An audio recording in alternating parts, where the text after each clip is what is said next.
যে কি বলবো তা সে আমার মনে মনে আছে। আমি সমাজে এখন দোষী হয়ে গেছি, কিছু হয়েছি কিছু রাক্ষস ব্রাহ্মণের কাছে দোষী, ব্রাহ্মণ না রাক্ষস, আর কিছু হয়েছি এই সমাজে ভীতু নপুংসক কিছু হিন্দুর কাছে। নপুংসক যেগুলো হিজড়া মার্কা হিন্দু, যাদের বুকের পাটায় কোনো শক্তি নাই, সত্যকে কোনোদিন তুলে ধরতে পারে না, সত্যকে আশ্রয় করতে পারে না, সত্যের পথে চলতে পারে না, ওই হারামজাদাদের কাছে আমি এখন বাংলাদেশের মধ্যে সবচেয়ে বড় শত্রু।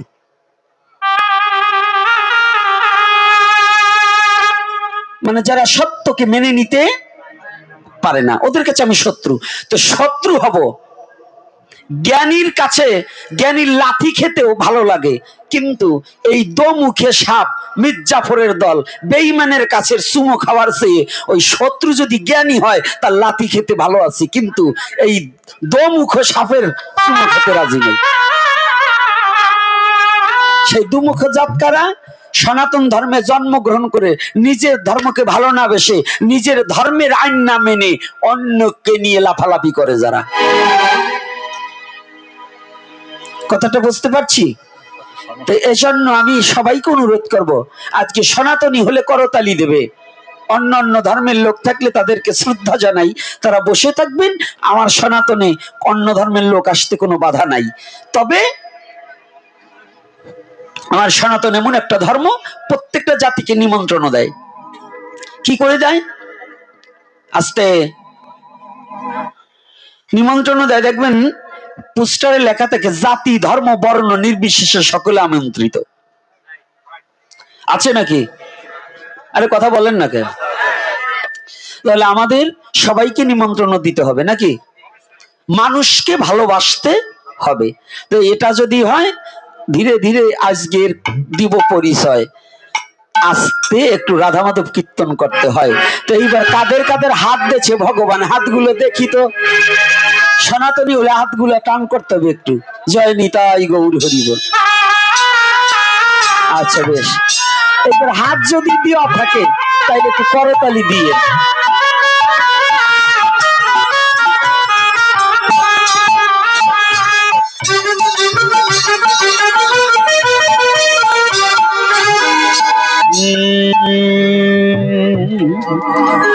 জয় রাধা মাধব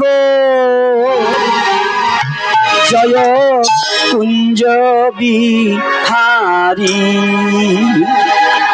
জয় রাধা মাধব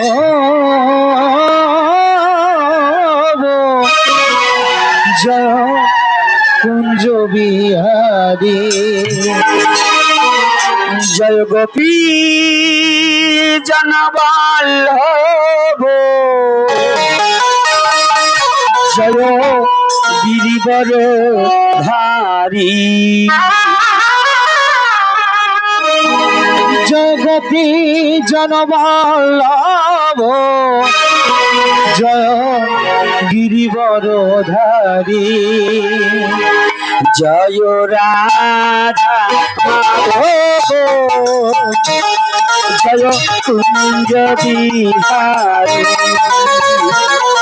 জয় রাধা মাধব জয় কুঞ্জ বিহারী, জয় গোপী জনবল্লভ জয় গিরিবর ধারী, জয় গোপী জনবল্লভ জয় গিরিবর ধারী, জয় রাধা মাধব জয় কুঞ্জ বিহারী, জয় রাধা মাধব জয় কুঞ্জ বিহারী, যশোদানন্দন ব্রজ জনরঞ্জন যশোদানন্দন ব্রজ জনরঞ্জন যশোদানন্দন ব্রজ জনরঞ্জন যশোদানন্দন ব্রজ জনরঞ্জন বনচারী যমুনা তীর বনচারী হে যমুনা তীর বনচারী যমুনা তীর বনচারী কুঞ্জ বিহারী জয় রাধা মাধব জয় কুঞ্জ বিহারী জয় রাধা মাধব জয় কুঞ্জ বিহারী রাধে রাধে রাধে বল রাধে রাধে রাধে বল হে রাধে রাধে রাধে বল রাধে রাধে রাধে বল রাধে রাধে রাধে রাধে রাধে রাধে বল রাধে রাধে রাধে রাধে বল হে রাধে রাধে রাধে রাধে রাধে রাধে বল রাধে রাধে রাধে রাধে রাধে বল রাধে রাধে রাধে বল রাধে রাধে রাধে বল দুটি বাহু তুলে সবাই রাধে বল বাহু তুলে সবাই রাধে বল রাধে রাধে রাধে রাধে রাধে বল ধীরে ধীরে ধীরে ধীরে রাধে বল হে রাধে রাধে রাধে রাধে রাধে রাধে বল ধীরে ধীরে ধীরে ধীরে রাধে বল রাধে রাধে রাধে বল রাধে রাধে রাধে বল রাধে রাধে রাধে রাধে বল জয় রাধে জয় রাধে জয় রাধে জয় রাধে জয় রাধে জয় রাধে জয় রাধে জয় রাধে परम पुरुष परमेश्वर भगवान श्री कृष्ण की জয় प्रेममयी श्रीमती राधा रानी की प्रेमेर ठाकुर भगवान गौर हरि की आजकेर हरि कथा की आजकेर आगत भक्त वृंद की सनातन धर्म की जय निताई गौर हरि बोल। माला के देवें व्यस्त करे आसुन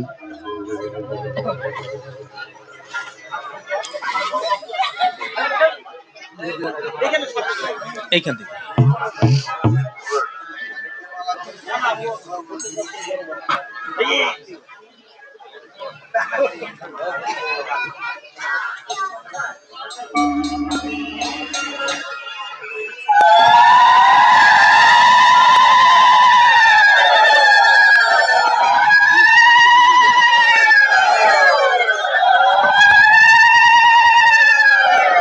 जय श्री राधे। আলোচনায় কোথায় ছিলাম? হ্যাঁ, আলোচনায় কোথায় ছিলাম?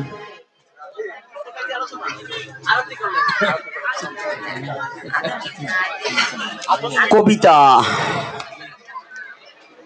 আস্তে কথা হচ্ছে কেন?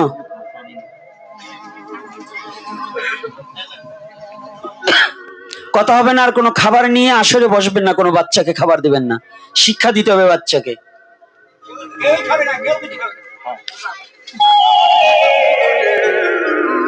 আমরা যদি বাচ্চাদেরকে ছোটবেলা থেকে কিছু না শিখাই তাহলে আর কোনোদিন শিখতে পারবে না।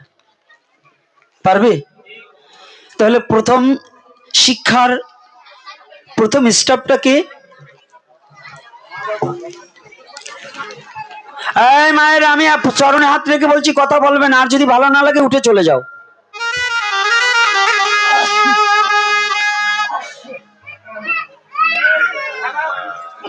আজকে দেখুন আমাদের দেশে হবে সেই ছেলে কবে কথায় না বড় হয়ে কাজে বড় হবে, কথায় নয়। যেমন মোটা হলেই দারোগা হওয়া যায় না, তার শিক্ষাগত যোগ্যতার প্রয়োজন আছে। শিক্ষাগত যোগ্যতা থাকলে হবে না, তার পরীক্ষা দিয়ে পাশ করতে হবে নাকি? এটা প্রয়োজন আছে না? তাই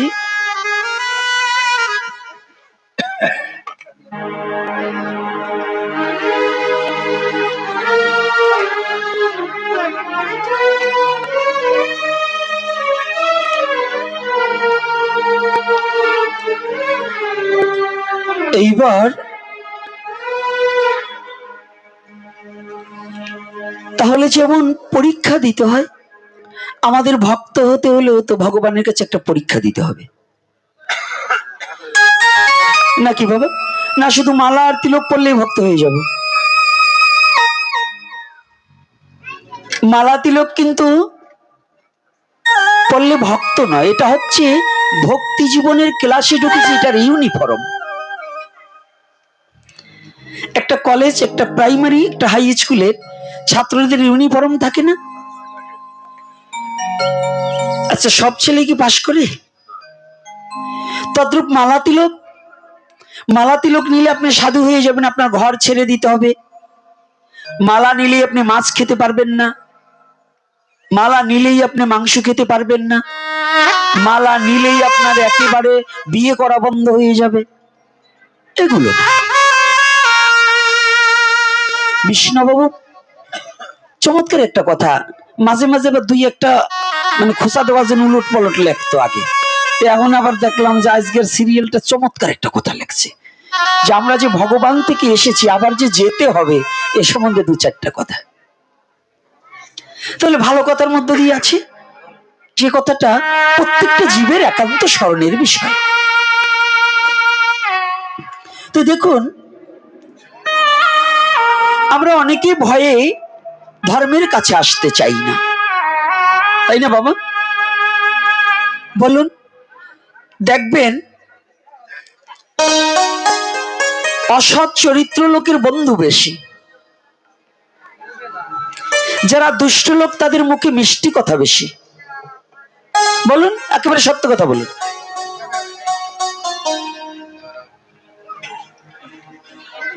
যারা দুষ্ট ব্যক্তি তাদের কি মিষ্টি কথা কিনা বলুন? যেমন চিনি আর গুড়, এটা খেলে কিন্তু বেদি বাড়ে, সুগার বাড়ে, অন্যান্য বেদিগুলোও কিন্তু বাড়ে, বাড়ে না? চিনি, চিনিকে বলছে সাদা বিষ, সায়েন্স বলছে ওটা বিষের সাথে তুলনা করা হয়েছে। আচ্ছা বলুন তো, নিম পাতা তো তিতো, এটাকে আয়ুর্বেদে কেন এত প্রাধান্য দিলেন? তিতো হলেও মানুষের উপকারে, শরীর সুস্থ রাখার অনেক গুণাবলী ওর মধ্যে আছে, তাই না? আছে কিনা বলো না গো? রাধে রাধে। তদ্রূপ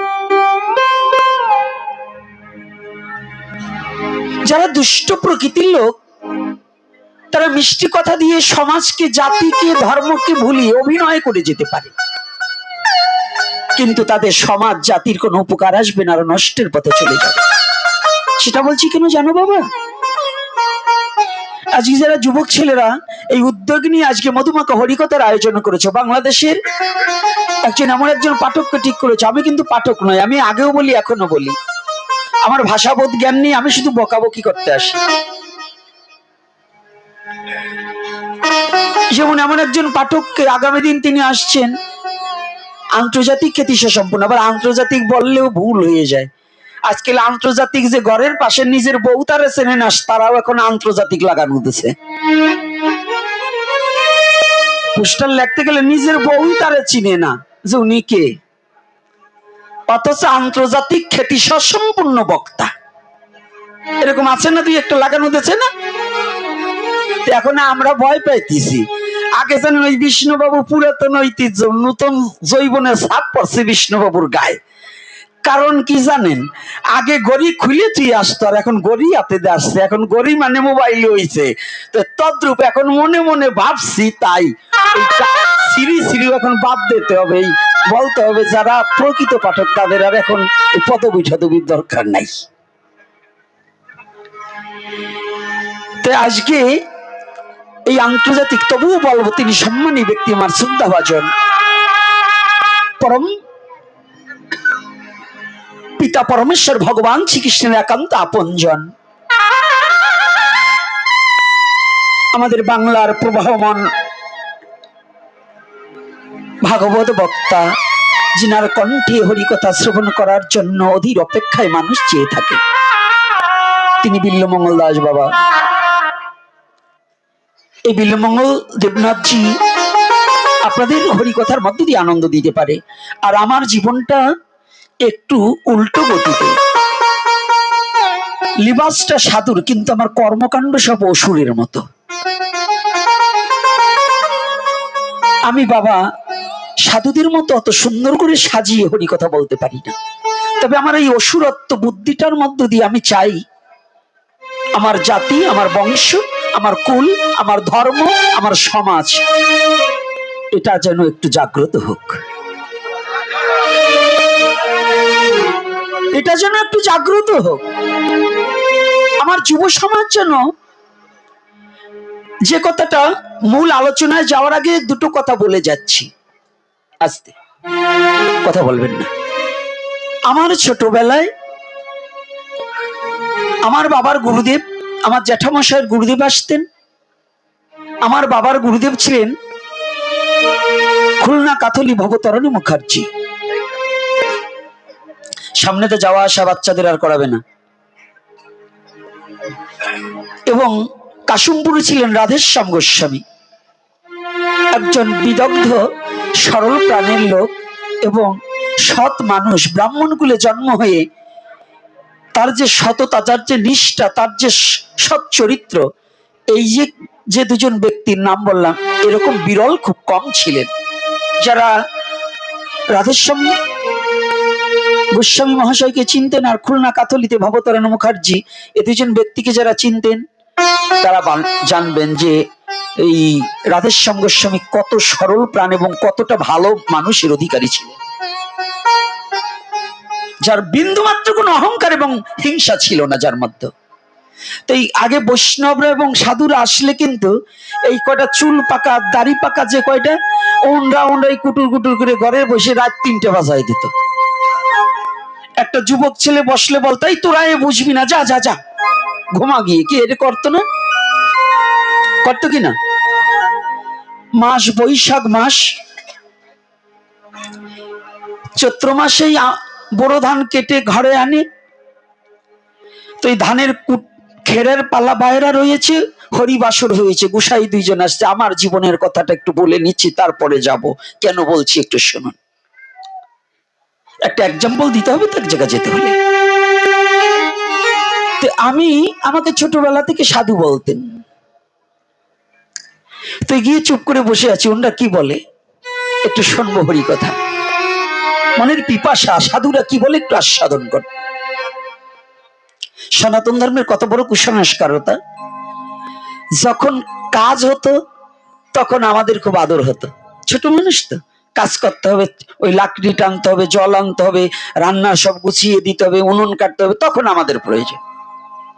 কিন্তু যখনই ওনরা হরি কথা হতো তখন আর আমাদের রাখতে নাই, তোরা যা ঘুমিয়ে পড়, তোরা এটা বুঝবি না, যা।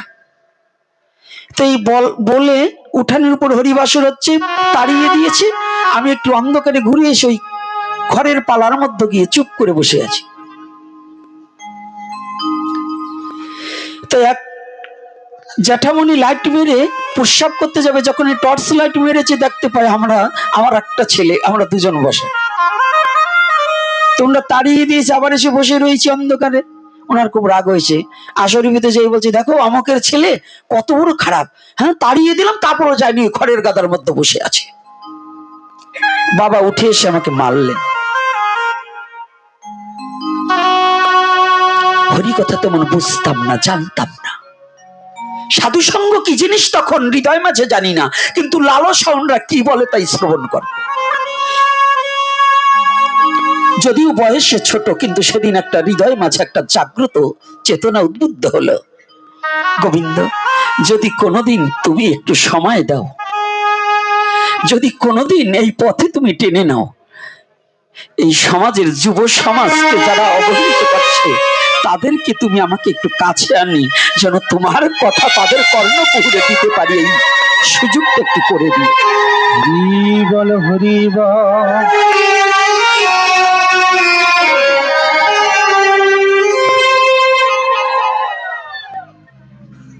এজন্য সেই থেকে চেষ্টা করেছি যুব সমাজকে যদি পারি একটু পরিবর্তন করাতে। ঘৃণা করে নয়, যে আজ বুঝছে না তাকে ভালোবাসা দিয়ে বুঝাতে। ভালোবাসায় পাথরেও ফুল ফোটানো যায়, ভালোবাসা দিয়ে পাথরেও ফুল ফোটানো যায়, কিন্তু ঘৃণা করে কোনোদিন কোনো কিছু করা কি হয় বাবা? ওমা যায় যায় না। তো আজকে আমার সমাজ, আমার জাতি, আমি ধন্য সনাতনী যুব সমাজ আজ ভাগবতমুখী হচ্ছে। বৃদ্ধদের গলায় যতগুলো তুলসীর মালা না আছে, তার চেয়ে যুবকদের গলায়, যুবতীদের গলায় এখন তুলসীর মালা বেশি দেখা যাচ্ছে। কলেজে ভার্সিটিতে যাচ্ছে, আমি নিজে দেখা, জগন্নাথে, ঢাকা ভার্সিটিতে, জগন্নাথ ভার্সিটিতে আমি নিজে দেখেছি অনেক ছেলে মেয়ে তারা তুলসীর মালা কণ্ঠে ধারণ করে তিলক পরে পর্যন্ত যাচ্ছে। এটা আজ থেকে 10 বছর আগে ছিল না। ছিল বলুন? কি বাবা ছিল? এখনো বয়স্ক হয়ে গেছে, মরতে কখনো যেন চলে যাবে, তারপরেও গলায় একটু মালা পরিধান করে না, একটু হরিবাসরে যাবে না। অথচ যুবক ছেলেদের, এই যে বাবারা আমার দাঁড়িয়ে আছে, ওদের ভালো বলি আর মন্দ বলি বলুন তো? আজ থেকে 5 বছর আগে এই ছেলেগুলোকে কখনো ভাগবতে আনা যেত? আসতো? ভাগবত কি ওরা বুঝতোই না। আর এখন কি জানেন? যাত্রা নেই, নাটক সব ওখানে যায় না, সিনেমা দেখতে যায় না। এখন ওদের মনটা এমন ভাবে গৌরহরি তৈরি করে দিয়েছে, সে বিল্লমঙ্গল বাবাই আসুক আর গোপীনাথই আসুক, ভাগবতমুখী হচ্ছে। তবে এর চেয়েও আরো একটা শিক্ষণীয় বিষয় আছে, সেটা কেমন করে একটু আস্বাদন করি।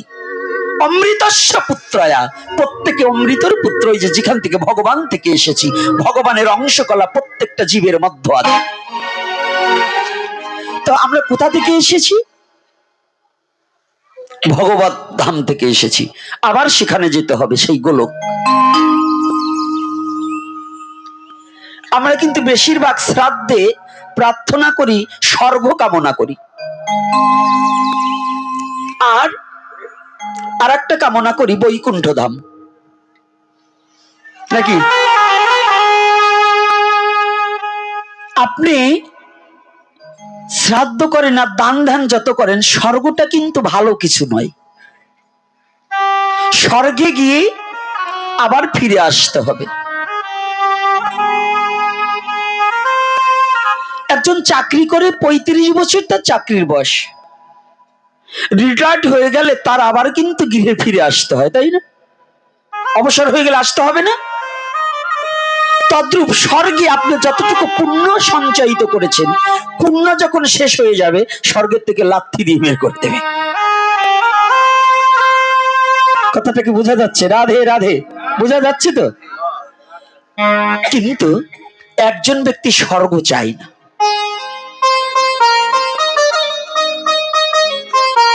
এ বিশ্ব জগতে না ধনং না জনং না পরিজনং আত্মীয় সুখং চ, আমি পৃথিবীর কিচ্ছু চাই না। এই একজন ব্যক্তি আছে, সে ব্যক্তি আর কেহ নয়। যদি জগতের মাঝে শুদ্ধ কৃষ্ণ ভক্ত থাকে, শুদ্ধ কৃষ্ণ ভক্ত জগতের মাঝে স্বর্গ কামনা করে না। তিনি বলে, গোবিন্দ, আমি তোমার চরণে ভিন্ন জগতে আর কিছু চাই না। হরি বল।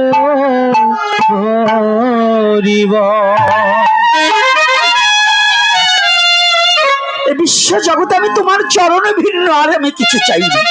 স্বর্গ দিয়ে আমি কি করব বলো?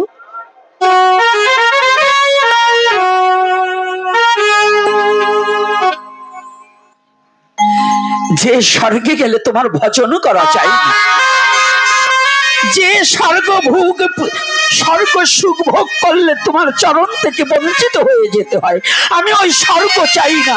আমি নরকে গিয়েও যদি তোমার চরণ পাই, আমি হাসি মুখে ওই নরককে বরণ করে নেব।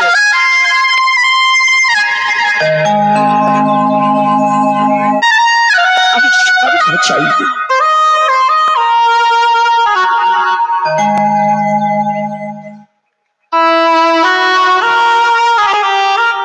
পঞ্চতত্ত্ব কীর্তন করেছেন একটু আগে, করেছিল তো?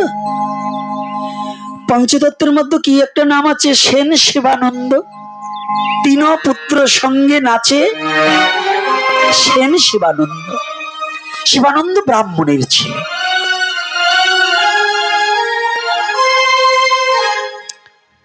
দরিদ্র। তৎকালীন সময়, আজ থেকে 100 বছর 50 বছর আগে, এত আজকে যাদের টিনের ঘর আছে এর একজনেরও টিনের ঘর ছিল না। এখন যারা বিল্ডিং করছে, হাতিয়ে দেখুন এর বাপ ঠাকুর দাদার ঘরে চাল ছিল না, ছন ছিল না। আরে ছনের ঘরও গোল পাতার ঘরে শুয়েছি। কিনা মিথ্যা বলছি বাবা? আচ্ছা বলুন, তৎকালীন সময় মহাপ্রভুর আমলে, তাহলে আজ থেকে আরো 550 বছর আগে আরো দেশের অবস্থা কি দুর্ভিক্ষ ছিল না? অভাব অনটন ছিল না? তো হত দরিদ্র ব্রাহ্মণ শিবানন্দ, ধনের দিকে দারিদ্রতা, কিন্তু অন্তরের দিকে পরিপূর্ণতা। এজন্য ভাবুক বললেন, শুধু ধন থাকিলে হয় না ধনী, কৃষ্ণ ধন যার নাই হিয়ায়, কেবা ধনী কেবা গরিব বুঝা বড় দায়।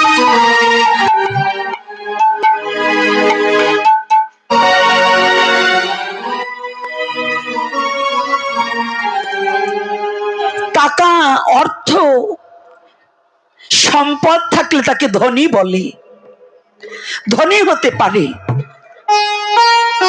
কিন্তু ভক্ত হওয়া যায় না।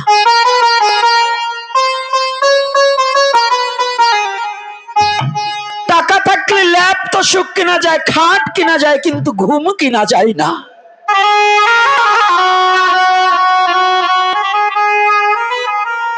অর্থ থাকলে জগতে উচ্চ আসন পাওয়া যায়, কিন্তু সম্মান পাওয়া যায় না। সম্মান আর উচ্চ আসন এক নয়। একজন সন্ত্রাসীকে দাদা বলে, বাবা বলে, দুলাভাই বলে বড় একটা চেয়ার দেয়, ও বাড়ি থেকে ওই যত সময় তাকে মনে মনে বকাবকি করে, ও বাড়ি থেকে যাওয়ার সাথে সাথে তাকে বকাবকি দেয়। আর একজন কৃষ্ণ ভক্ত আসিলে পরে কিছু না থাকিলেও ঘরে ওই কৃষ্ণ ভক্ত আসার সাথে সাথে বসবার জন্য একটা আসন করে দেয়, করে দে। আবার এক ঘটি জল নিয়ে, একটা থালা নিয়ে চরণ ধোয়াইয়ে ওই ভক্তকে যথা মর্যাদা দিয়ে পুজো করে ওই চরণামৃত আস্বাদন করিয়া লয়। আচ্ছা বলুন তো বাবা,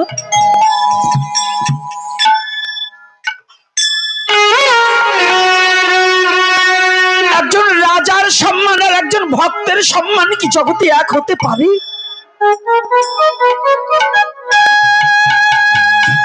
একজন শুদ্ধ কৃষ্ণ ভক্ত কোটি রাজার চেয়েও সম্মানের বিষয়। 1 কোটি রাজা যদি এক জায়গায় করা হয়, সমস্ত রাজার সম্মান যাহা হবে তাহার চেয়েও শ্রদ্ধা একজন কৃষ্ণ ভক্ত হওয়া উচিত। রাজা বিষয়িক জগতে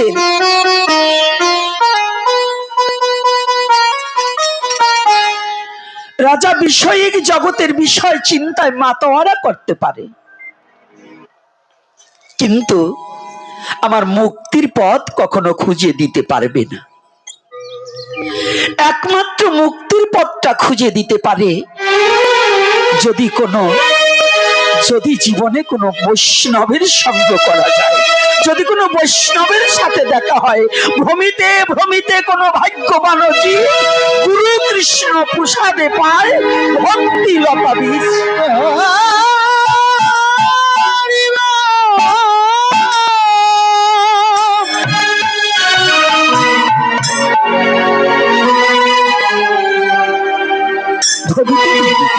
যদি কোনোদিনই কোনো জীবের ভাগ্যে ঘটে যায়,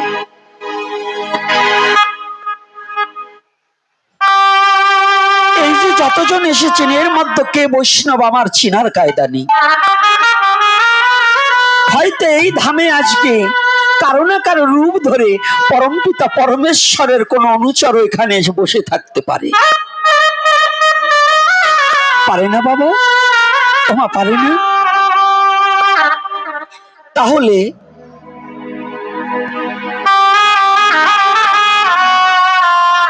কোটি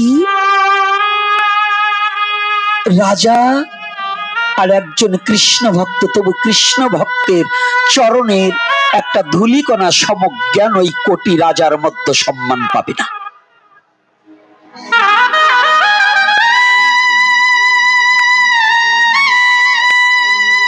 এই গত পরশুদিন যে লীলাটাকে বলেছিলাম, আপনারা জানেন, আমি লীলা বলবো না, শুধু বলছি ভগবান কৃষ্ণ রাজা হয়ে শুদ্ধ কৃষ্ণ ভক্ত সুদামার চরণ ধোয়াইয়েছিল। এটার নাম সনাতন ধর্ম, বুঝে দেখুন। ভগবান রাজা হয়েও ভক্তের চরণ ধোয়াইয়েছে। কেন ধোয়াইয়েছে? আপনাকে আমাকে শিক্ষা দেওয়ার জন্য। আর এই আমরা সেই সনাতনী জাতি এখন একজন সাধুগুরু বৈষ্ণবকে সেই শ্রদ্ধা, সেই ভক্তি, নিজের গুরুদেবকেও তো নাই, বৈষ্ণবদের প্রতি সেই শ্রদ্ধা ভক্তি এখন নেই। আছে বলুন? কতটা আছে বলুন? নিজের মা বাবাকেই একটা প্রণাম করি না। অনেক সন্তান আছে নিজের মা বাবার সাথে আজকে 6 মাস কথাই বলে না। আছে কিনা? ওরে মূর্খ, ওরে দুরাচার, ওরে অসুর। যেদিন ওই মা ওই বাবাটা থাকবে না, সেদিন আর জীবনে মা বলে ডাকার সুযোগ, বাবা বলে ডাকার সুযোগ আর জীবনে পাবি না। 6টা মাস তুই কথা বলছিস না, কার সাথে কথা বলছিস না? এজন্য বলছে ঘরের পাশে আছে দেবতা, ভুলেও একদিন দুয়ারে খুলে বলিস নাই কথা। যে সন্তান তার মা বাবার সাথে সুসম্পর্ক রাখতে পারে না, সে কি ভগবানের সাথে সুসম্পর্ক রাখতে পারে? হ্যাঁ, পারবে? যে সন্তান, আমাদের ভজনের 4টি স্তর, স্থূল, প্রবত্ত, সাধক, সিদ্ধি। তা যে স্থূলের গুরু হচ্ছে কে? কে? জোরে হবে। মায়েরা ভালো করে জানুন, পুটপাট পুটপাট বন্ধ করে আগে কথাটা শুনুন। প্রত্যেকের মা বাবা আছে, কিন্তু নারীর 2টো মা বাবা। যে গর্ভে ধারণ করলে যে জন্ম দিয়েছিল, তার চেয়েও সে যখন দান করে দেয়, পাত্রস্থ করে দেয়, স্বামীর মা বাবাকেই মা বাবা রূপে বরণ করে নিতে হয়। এখানে কথা বলতে তো দোষ তো নেই, না বলবো না? হ্যাঁ, আবার যেন আবার বলেন না যে গোসাইরা না ভাগবতের কথা বলবার, উনি তো তা বললো না।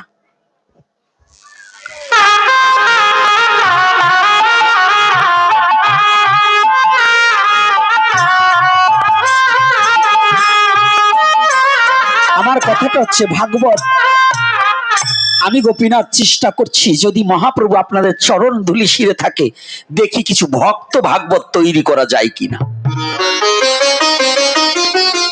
আর না হলে ভাগবত শোনার লোক থাকবে না। সমাজের যা পরিস্থিতি, যা চলছে, এতে যদি ভক্ত ভাগবত তৈরি না হয়, এই বক্তা ভাগবতে কাজ হবে না। শুনবে কে? আগে ভক্ত ভাগবত তৈরি করতে হবে, তারপরে বক্তা ভাগবত। অর্থাৎ দাতা আপনি যত ভালো দাতাই হন, পাত্র যদি ভালো না হয়, ঘি ভালো ভালো ঘোষের ঘি আনবেন, কেরোসিনের পাত্রে রাখলে তা খাওয়া যায় না। তদ্রূপ হরি কথা যত ভালো বলেন, যদি ভক্ত তৈরি না হয়, তার কাছে হরি কথা বলা যায় না। হরি বল হরি বল। এই জন্য ভাববেন না যে গলায় মালা নিচিবিতে আমি বড় সাধু হয়ে গেছি। যদি হিংসা থাকে, আপনার সাধু নয়। পরিষ্কার আমার কথা, একবারে পরিষ্কার। তো আজকে দেখুন, তো স্থূলের গুরু কি? পিতামাতা। পিতামাতার সাথে যদি আমার সম্বন্ধ না হয়, তাহলে প্রবত্তের গুরুর সাথে সম্বন্ধ হবে? হবে কি? আচ্ছা, প্রবত্তের সাথে যদি না হয়, সাধকে হবে? সাধকে না হলে সিদ্ধির তো কোনো কথাই নাই। তাহলে মূলে ভুল স্থূল বিচারে যদি মূলে ভুল করো তাহলে স্থূল বিচারে তারে না চিনিতে পারে বৈধি অঙ্গ জানা। আগের কাজে বাস পড়িলে হবি শেষে দিন কানা, শেষে দিনার দিনে দিনে দিনে করতে হবে আনাগোনা। আগে কর গে উপাসনা। উপাসনা ঠিক না হলে সহজ মানুষ কেউ পাবি না। সহজ মানুষ কে জানেন? গৌর হরি। সহজ মানুষ বলা হলেন কেন? তিনি তো ভগবান, ওই মানুষের রূপে এসেছে তাই তাকে সহজ মানুষ বলা হয়েছে। যে বিনামূল্যে হরিনাম বিতরণ করেছে তাই তাকে সহজ কথাটা উপলব্ধি করা হয়েছে। তাই আজ দরিদ্র পরিবারের জন্য ভিক্ষা, হরিনাম দিয়ে ভিক্ষা কিছু দিতে হবে। এই যে গুরুদেব বাড়ি আসলেন, বড় ইলিশ মাছ 2500 টাকা কিলো, যেটা সেইটা আনবেন, কাতল মাছ আনবেন, খাওয়াবেন। গুরুদেব আসলেন আর বললেন, বাবা তোর বোনের বিয়া তো 4 ভরি স্বর্ণ দিতে হবে, আর টাকা 6 লাখ দিতে হবে, যৌতুকাদি ফার্নিচারটা দিতে হবে, তো তোরা ছাড়া বলতো কে দেবে? তুই একটু ভালো আছিস, তুই একটা কাজ করিস, তুই একটা জিনিস দিয়ে দিস। কি এরকম আছে কিনা? এখন ইনি কি গুরু না ব্যবসায়ী? অর্থাৎ সন্তান জন্ম দিলে ওই সন্তানটা জন্ম দেওয়ার আগে তাকে প্রতিপালন করার যোগ্যতা যে পিতার নাই, তার সন্তান জন্ম দেওয়া উচিত নয়। পরের উপর নির্ভর করে সন্তান জন্ম দেওয়া যায় না। প্রেমের সন্তান আর কামের সন্তান, যার জন্য আমি প্রেমের সন্তানের কাছে টাকা আনছি, ও কিন্তু আমার প্রেমের সন্তান, কামনার জগতের সন্তান নয়। তো প্রেমের টাকা এনে কামনার জগতে প্রবেশ করালে পাপ ছাড়া পূর্ণ হয় না। তবে গুরুকে নেবে না, না দিতে হবে, সেটা কি? ওই অর্থটা যেন ভগবানের সেবায় ব্যয় হয়, সাধুগুরু বৈষ্ণবের সেবায় ব্যয় হয়। তো পেতে চাস তো দিতে থাক, না দিয়ে যে পেতে চাস পাওয়ার বদল ছাই খাস, না দিয়ে যে পেতে চায় দুঃখ তাহার পিছে ধায়।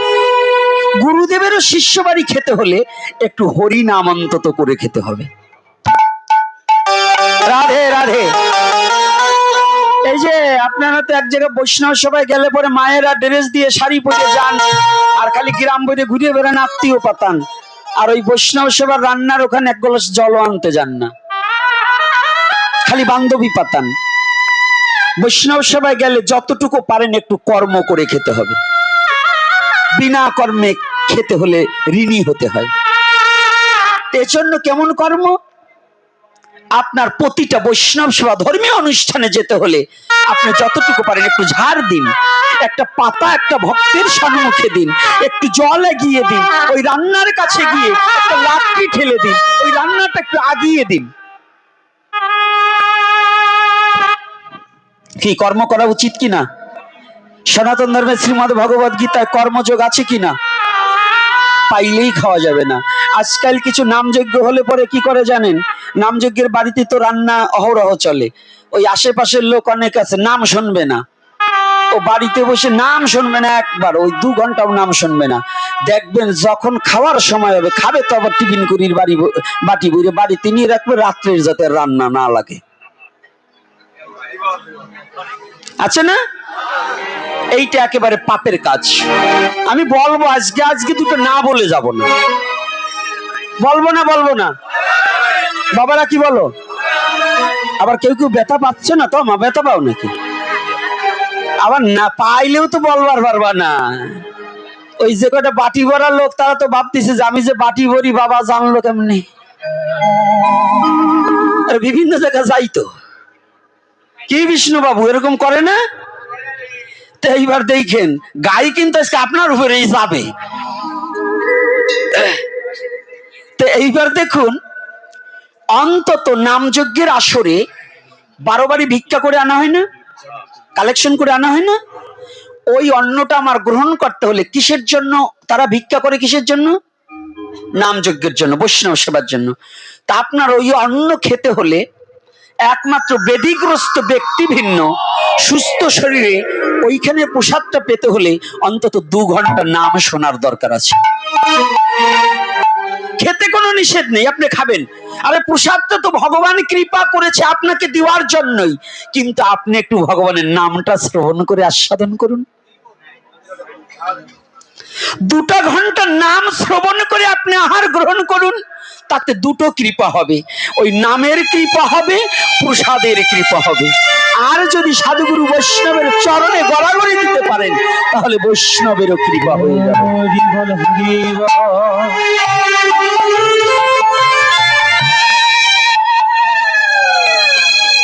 মহাপ্রভু কিন্তু চালাক কম না, শুধু নাম দিলেই তো পারতো। খাবারের ব্যবস্থা করছে কেন জানেন? না লোভ না, মহাপ্রভু কৃপা, এটা লোভ না বাবা। লোভের কথা বললে, যদি কেউ বলে লোভে খেতে আসে, আমি বলবো মিথ্যা কথা। কারণ এমন এমন ছেলে আছে ডেলি সে 5,000 টাকা 10,000 টাকা ইনকাম করতে পারে, সে মাংস বিরিয়ানি পোলাও খেতে পারে, কিন্তু তা ছেড়ে এসে একটু খিচুড়ি প্রসাদের জন্য এসে প্লেটটা ধরে দাঁড়িয়ে থাকে। ওরা খাওয়ার লোভে আসে না, ওটা ওকে প্রসাদে করুণা করে টেনে আনে,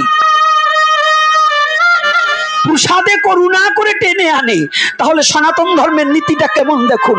নাম করবে, খাবারের ব্যবস্থা করা আছে, প্রসাদের কৃপা হবে, আবার নামের কৃপা হবে।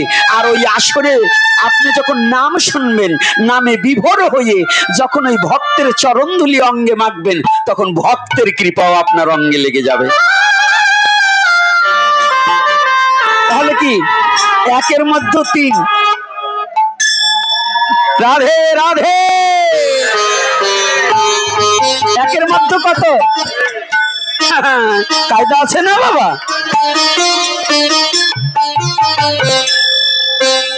একটু সত্যি কথা বলেন, এইটি কি কখনো ভাবছেন?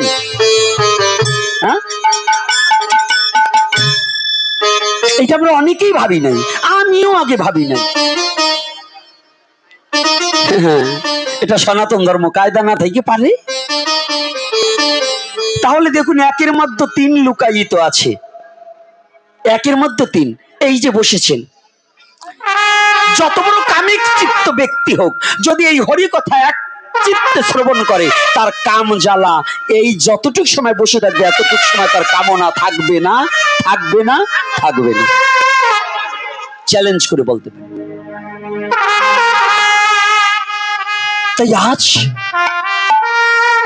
ভালো করে আস্বাদন করি, একটু লীলায়ও যাই, কারণ লীলাটা উপস্থাপনা না করলে বলবে না যে কিছু বলে নাই।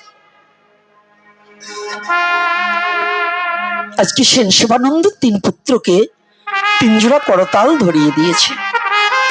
বাবা, কারো বাড়ি থেকে কিছু আনতে হলে আমার তো কিছু দেওয়ার মতো কিছু নেই, তবে আমরা এমন একটা জিনিস দেব ভক্তকে যে যাদের এহকাল পরকালে কোনো কালে না হারাতে হয়।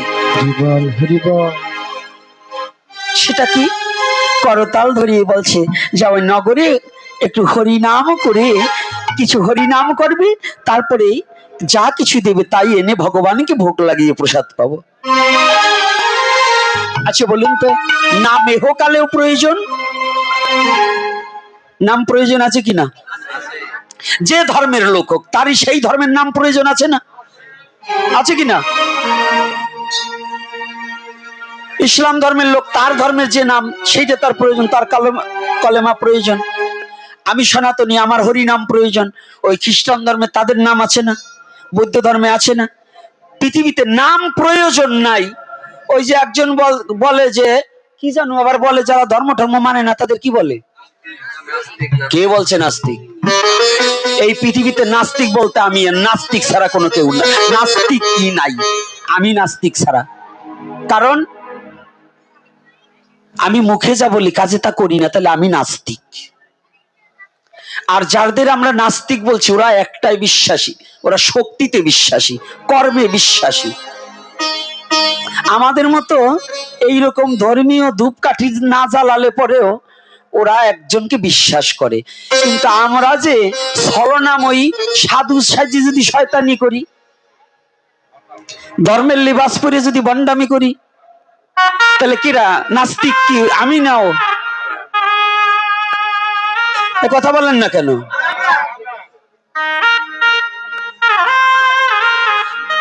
তাহলে বড় নাস্তিক বড় বেঈমান কারা? আমরা। কারণ লিবাস দাঁড়িয়ে ধর্মকে আমি অমুক ধর্মের লোক কিন্তু ধর্ম মানি না। আর যে দেশে নাস্তিকের বাস যাইয়ে দেখেন তারা মিথ্যা কথা বলে না। তাদের দেশে ধর্ষণ মামলা নাই, তাদের দেশে একজনকে পুড়িয়ে মারা নাই, জীবন্ত পুড়িয়ে মারা হয় না, একজনকে হত্যা করা হয় না।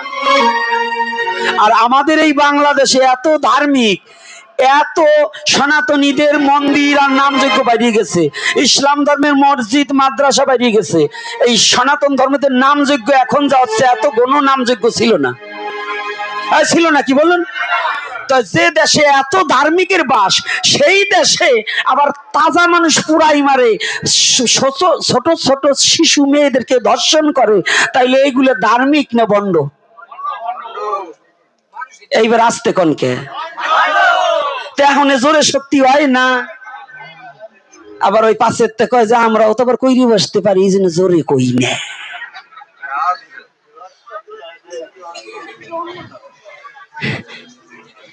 কথাটা একটু নিজের বিবেকের কাছে প্রশ্ন করুন যে কথাটা বলছি।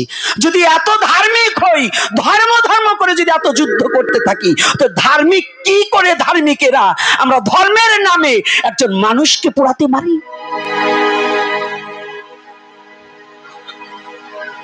বলুন, বিবেকের কাছে প্রশ্ন করুন।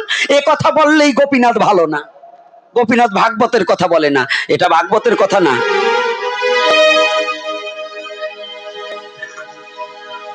ভাগবতে কি শিক্ষা দিলেন?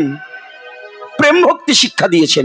যার প্রেম আছে, যার ভক্তি আছে, সে কোনোদিন কাউকে হত্যা করতে পারে না, অন্যের প্রতি অন্যায় করতে পারে না, বিরুদ্ধ তাকে কোনো নির্যাতন করতে পারে না।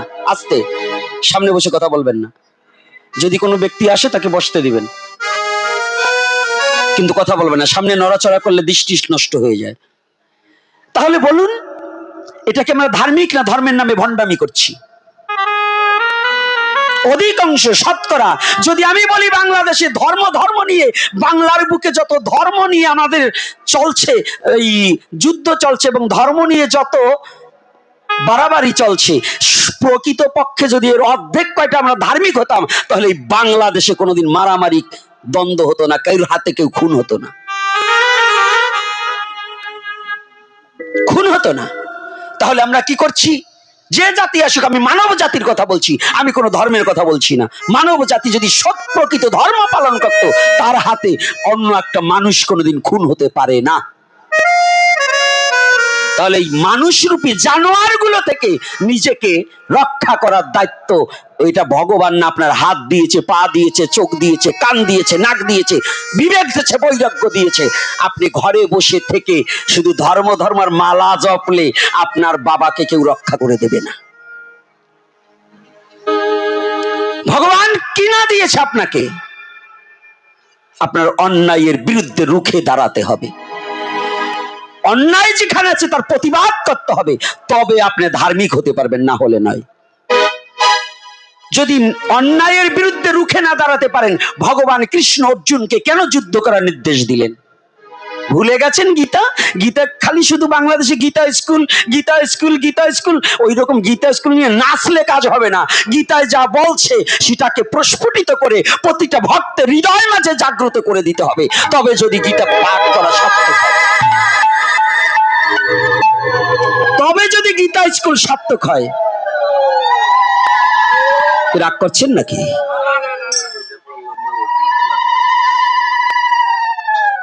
এই জন্য সত্যের পথে, আর যেখানে সত্য সেখানে সনাতন। আর আপনি সত্যকে যদি আঁকড়ে ধরতে পারেন, আপনি সেদিন একজন মানুষ হবেন, না হলে আপনি নরপশু। আপনি যত ধর্ম পূজা, পাল, দাম, যজ্ঞ, বাড়িতে বৈষ্ণব সেবা 15 দিন পর দেন, যদি আপনার দ্বারা জাতির, সমাজের, ধর্মের কোনো কাজে না লাগে, তাহলে আপনি নরপশু। এইবার করতাল দিয়ে বাজিয়ে হরিনাম করছে। তো নগরে যখন হরিনাম করতে গিয়েছে, 3 পুত্র গিয়েছে। তো আমাদের মধ্যে দেখবেন, যদি একটা ছেলে ভক্তি পথে যায়, অন্য ধর্মে অন্য ধর্মের লোকেরা, আমার পার্শ্ববর্তী যে মুসলমান বাবারা যারা আছে, দেখবেন তাদের ছেলে পেলে যদি একটু অন্যায়ও করে তারপরে মসজিদে গেলে পরে সবাই আদর করে মসজিদে তাকে টেনে নেয়, কি নাই কি না, ছিপারাটা হাতে দিয়ে তারা ই করে। আর এই যে এই সনাতনী জাতি, ওর বাবা কি করছে, ওরে কয়ে ও আর বাবা সেদিন এত কিছু করি বলেছে, ও আবার সাধু হয়েছে। এরকম কিছু শয়তান আছে কিনা, টাটকা শয়তান, এগুলো হলো টাটকা শয়তান, সনাতন ধর্মের প্যারালাইসিস পয়জন। একটা সন্তান যদি ভজনের পথে আসে তাকে দুহাতে পাশরিয়ে ভজনের পথে টেনে আনতে হবে, সৎ পথ অবলম্বন করাতে হবে। জৈবনে কুচরিত্রপানা এত সাধু যত কটা আছেন না, এত সাধু একজনও না। জৈবনের প্রভাব খাটবেই দেহে, শরীরে, শরীর তার নিয়ম পালন করবেই। কি বাবা বলুন, একটু বুকে হাত দিয়ে বলতে পারেন যে আমি একেবারে সাধ্যাসতী? তাহলে আমি যদি সাধ্যাসতী না হই, ওই জৈবন বস্ত্র যখন আমরা পার করে আসছি, আর একটা জৈবনবতী ছেলে যে একটা ভুল থাকতেই পারে, কিন্তু আমাদের কর্তব্য হচ্ছে ওই ভুলটাকে মার্জনা করে তাকে জ্ঞানের প্রদীপ প্রজ্বালিত করে প্রেম আলিঙ্গন দিয়ে তাকে সৎপথে টেনে আনা। তাকে ঘৃণা করা নয়, তাকে হিংসা করা নয়, ভালোবেসে কাছে টেনে আনতে হবে। কি মায়েরা আবার কষ্ট পাচ্ছেন নাকি? তাহলে আমাদের কর্তব্য কি? এটা কর্তব্য নয়?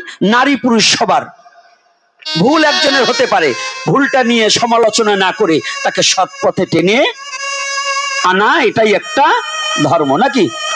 রাধে রাধে। আমাদের আবার একটা জাতিগত দোষ আছে। জাতিগত দোষ বোঝেন তো?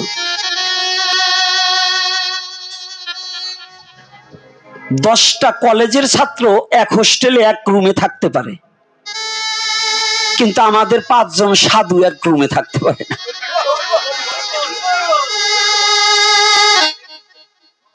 বলুন পারে?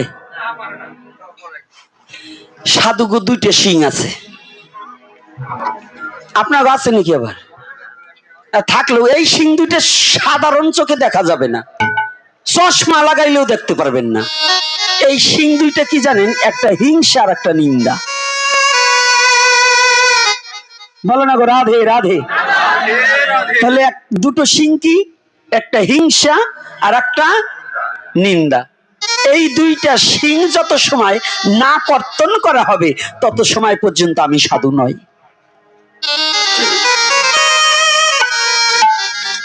এইটা কিন্তু খেয়াল রাখতে হবে। তা আমাদের সমাজের এই সাধুরাও কিন্তু 5 জন এক বিছানায় ঘুমাইতে কেন পারি না জানেন? ওই যে আসছে, তুমি কার গুরুদেব? তোমার গুরুদেব কে? অমুক। তুমি সহজিয়া, তুমি এখানে বসবে না। এই তোমার গুরুদেবকে? আমি অমুক জায়গা। এই তুমি তো শিব মন্ত্রে দীক্ষিত, আরে এখানে তো তোমার কোনো অধিকারই নাই। আর এক গুরু বাবার বেরোইছে ব্যবসাটা জোরজাত করার জন্য, উনি নিজে নেছে শিব মন্ত্র। তো একজন গেছে, বাবা আমি দীক্ষা নেবো। কি মন্ত্র দীক্ষা নেবা? আমি কৃষ্ণ মন্ত্র। আরে আমি সব মন্ত্র দেই।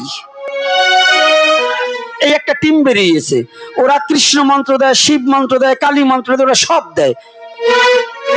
ওদের যে বাবা কয়টা তা আমি জানি না। আপনি বলুন তো, যে কৃষ্ণ মন্ত্র নিয়েছে সে কৃষ্ণ মন্ত্র দীক্ষা দেবে, যে শিব মন্ত্র নিয়েছে সে শিব মন্ত্র দীক্ষা দেবে, যে গণেশ মন্ত্র নিয়েছে সে গণেশ মন্ত্র দীক্ষা দেবে, যে সৌর মন্ত্র মানে সূর্য মন্ত্রে দীক্ষিত সে সূর্য মন্ত্রে দীক্ষা দেবে। কিন্তু একজন দীক্ষা নিলাম শিব মন্ত্রে, সে আবার কি করে কৃষ্ণ মন্ত্র দেয়? আমি এটা বুঝি না। এই যে ব্যবসাবৃত্ত মনুষ্যত্ব এবং সংগঠনকে রক্ষা করার জন্য এই ব্যবসাটাকে যতদিন আমরা মানুষকে ঠকানো না বলবো। ওরা কি আইন করছে, কয় বাইনাতি দোকানে তো হলুদ মরিচ লবণ সবই থাকে। ও তাহলে এইটা তুমি বাইনাতি দোকানের সাথে এই অপ্রাকৃত লীলাটাকে তুমি গণ্য করছো, তাহলে তুমি তো বেশ্যাবৃত্ত জীবন, তুমি তো সাধু নয়। যে ধর্মটাকে নিজের স্বার্থের জন্য ব্যবহার করে, তার বেশ্যাবৃত্ত জীবন। পতিতা যেমন টাকার বিনিময়ে তার দেহটা বিতরণ করে, তুমি তেমন ধর্মটাকে তোমার স্বার্থের বিনিময়ে ব্যবহার করছো। তাহলে পতিতার তুমি কখনো আলাদা কিছু নয়। কি রাগ করছে নাকি বাবারা? হ্যাঁ, একটু করা হয়ে গেছে কথাটা না? একটু করা হয়ে গেছে না? কুরামিন হয়ে গেছে। আরে কুরামিন দিলাম, বাসস বাস, মরস মর। আর এই কর্ণপাড়া ভগবান কবে আনবে কিনা আনবে আর জানি না, নাও তার আনতে পারে। তো যদি না মানে, যেটা দিয়ে যাবে এটা যাতে 12 বছর থাকে। কি বাবা? তো এইবার যখন নাম করছি, তো এই কিছু ওই যে ওই রকম তো আছে নিন্দাকারী, সাধু নিন্দাকারী, ভক্ত নিন্দাকারী। একটা ভক্ত গঠন করতে হলে যে কত কষ্ট, কিন্তু সাধনা করে বিশ্বাসটাকে জন্মাতে অনেক কষ্ট, আর বিশ্বাসটা ভাঙতে মাত্র 1 মিনিট। কি বাবা? বিশ্বাসটা গড়তে অনেক সময় লাগে, অনেক সময়ের প্রয়োজন। তো এইবার যখনই কিছু দুষ্ট বুদ্ধির লোক বলছে, এদিকে তোর বাবার নাম কি রে? আমার বাবার নাম শিবানন্দ। ও, ওটাও ভিক্ষা করে খেয়ে জীবনটাকে কাটিয়েছে, আবার তোদেরও ভিক্ষা করা শিখিয়েছে। হ্যাঁ, তোরা কোনো কাজ করে খেতে পারিস না, শুধু হরে কৃষ্ণ বলে শুধু ভিক্ষা করে খাস। এগুলো বন্ধ করে কাজ করে খা, আলসের দল। জানেন তো, যারা ভাবেন আশ্রমে গেলে বুঝি বসে বসে খাওয়া যায়, আশ্রমে কাজ নেই, এটা যারা মনে করেন তারা বোকার স্বর্গে বসবাস করছেন। 5টা সংসারে যে কাজ আছে তার চেয়ে ডাবল কাজ হচ্ছে একটা আশ্রমে। আশ্রমে 15টা দিন থেকে আসবেন, আশ্রমবাসীরা 3 বার 3 মুঠো ভাত খেতে পায় না। প্রত্যেকটা আশ্রমে 3 বার 3 মুঠো। যারা প্রকৃত আশ্রমবাসী, আর যারা ব্যবসায় তাদের কথা আলাদা। 3 মুঠো ভাত খেতে পারে না, তারা তো কর্ম করেই সারতে পারে না, খাবে কখন? এমনও দিন যায় তারা রান্না করে বসেছে, 10 জন ভক্ত আসছে, হঠাৎ করে এসে পড়ছে রান্না ভাতের উপর, কিন্তু তারা ওই অন্নটাকে ভক্তের সম্মুখে দিয়ে তারা ওই বেলাটাই না খেয়ে কাটিয়ে দেয়। জানেন, অভুক্ত অবস্থায় থেকেও তারা পরের মুখে একটু হাসি ফুটাবার জন্য চেষ্টা করে।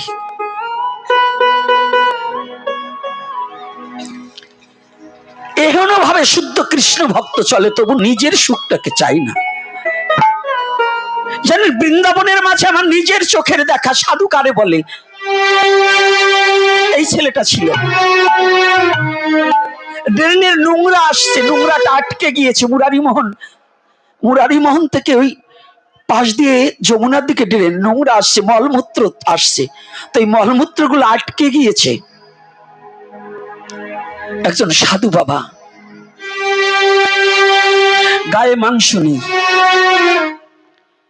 আমরা তো খেয়ে তাগর তুগো তাজা মোটা হয়েছি, তার গায়ে মাংস নেই। চেহারাটা দেখলে মনে হয় না যে সে কিছু খায়, শুধু তার মুখের বুলি, জয় গুরু জয় গুরু জয় গুরুর জয়। হরে কৃষ্ণ বলে না, শুধু বলে জয় গুরু জয় গুরু জয় গুরুর জয়।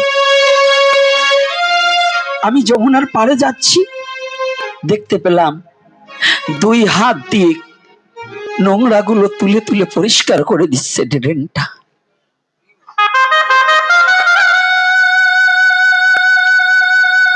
আমি জিজ্ঞাসা করেছি একজন কাছে, কি শুনলাম ওখানে ভান্ডারা দেয়। তো ভান্ডারা দেয়, তাই আমি প্রসাদ পাবো ওনার হাতে। প্রসাদ পেয়ে পরে ওনার রুমে একটু গিয়েছি, গিয়ে দেখি সেটেরা চাল ডাল দিয়ে রেখেছে, ইঁদুরে খাচ্ছে, বাদুরে খাচ্ছে, যার যার মতো খাচ্ছে। উনি একটা পাতলা কম্বল ওইটা মেঝেতে পেতে, ওইখানে একটা জপমালা, আর কিচ্ছু নেই, একটা বিগ্রহ নেই। ওই অবস্থায় উনি প্রতিনিয়ত রান্না করে যা হয় তাই দিচ্ছে, অফুরন্ত ভক্ত সেবা দিচ্ছে। আর তার একটাই বলি, জয় গুরু, জয় গুরু, জয় গুরুর জয়। প্রসাদ তো তোমাকে দিয়েও দেওয়া হয়েছিল না, আমি নিজে প্রসাদ পেয়ে এসেছি। আহ, সাধু কাকে বলে? যে এত বড় ঘৃণা পরিত্যাগ করে একমাত্র ভক্ত সেবায় নিজেকে উৎসর্গ করে দিয়েছে, মানবের সেবায় নিজেকে নিয়োজিত করেছে। আর আমার দ্বারা আমি কি কোনো মানুষের, ভগবানকে জীবনে দেখতে পাইনি, কিন্তু গীতার আলোকে গীতায় বলেছে প্রতিটা জীবের মাঝে পরমাত্মা রূপে আমি বিরাজ করছি। তাহলে আমি যদি ওই মূর্তির সেবা করছি, মূর্তিমান মাটির মূর্তির সেবা করছি, কিন্তু জ্যান্ত ভগবান সম্মুখে ঘুরে বেড়ায়, আমি কোনো মানুষকে ভালোবাসতে পারি না, বলুন তো আমি কি সাধু হতে পেরেছি?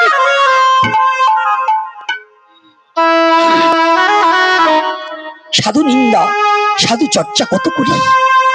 তো আজকে শিবানন্দর ছেলেরা এমন ভাবে ওদেরকে আঘাত দেওয়া কথা বলেছে, অপমান করেছে। বাচ্চা ছেলে তো, ওরা সয়ে নিতে পারেনি। ওরা আর কারো বাড়ি ভিক্ষা না করে ছুটে চলে এসেছে। বাবাও আজকে ভিক্ষায় তেমন কিছু পায়নি। এসে ছেলেরা দূরে দাঁড়িয়েছে, বদনখানা মলিনী করে ডাকছে, বাবা বড় ছেলেকে ডাকিছে, এদিকে এসছে, কথা বলছেন। এ কি কথা বলছিস না কেন তোরা? না, কথা বলবো কি করে? তুমি এত স্বার্থপর কেন? তুমি আমাদের কোনো কর্ম না শিখিয়ে পরের বাড়ি ভিক্ষা শিখাচ্ছ কেন? তুমি আমাদের, তোমার এটা স্বার্থ কি? কোন স্বার্থের বিনিময়ে তুমি আমাদেরকে পরের বাড়ি ভিক্ষা করতে শিখিয়েছো বলো বাবা? শিবানন্দ ভূমিতে পড়ে গড়াগড়ি দিচ্ছে। কি, যে ছেলে আমার সম্মুখে কোনোদিন কোনো কথা বলেনি, সেই ছেলে আমার মুখে মুখে তর্ক করছে, নিশ্চয়ই কোনো কুসঙ্গ পেয়েছে, নিশ্চয় আজ কোনো ভালো সঙ্গ পায়নি। যেই সঙ্গ লয় জীব সেই সঙ্গ পায়, সঙ্গ গুণে ভালো মন্দ জানিবি নিশ্চয়।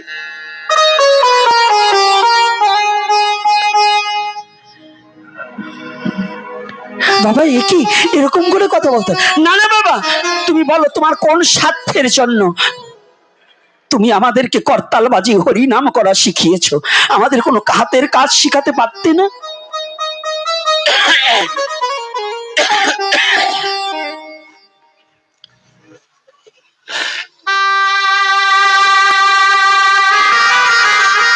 শিবানন্দ বলছি, বাবা এ কি, সত্য করে বলতো, তোদের মুখে তো এমন কথা কোনোদিন শুনিনি, আজকে তুই কেন এরকম কথা বলছিস? একটু ভালো করে বলতো বাবা। না, আজকে তোমার বলতেই হবে, আমরা তিন ভাই আর কোনোদিন ভিক্ষায় যাব না।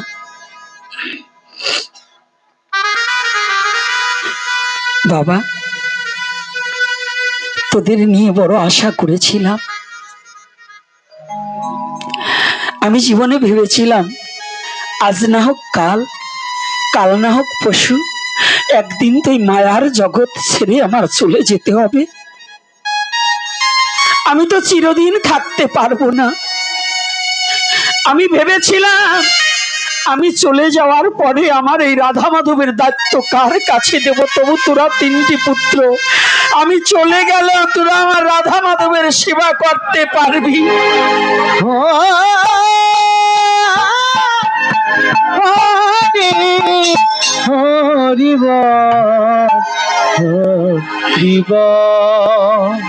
হলো না,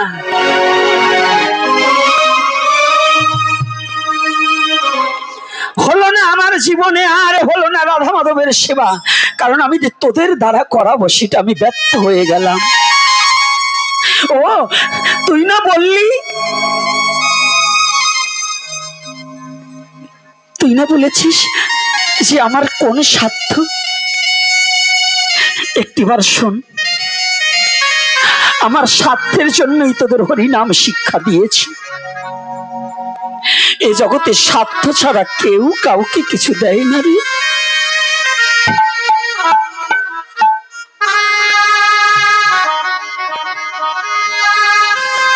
আমার স্বার্থটা কি জানিস?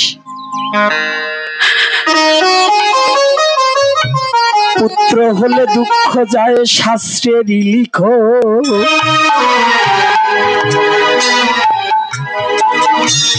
যদি কারো বংশে একটা সৎপুত্র জন্মায়,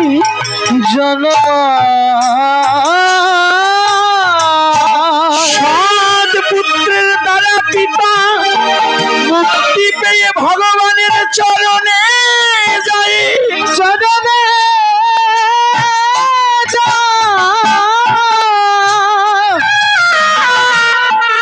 আমার বড় আশা ছিল তোরা বড় হবি, হরি নাম করিবি।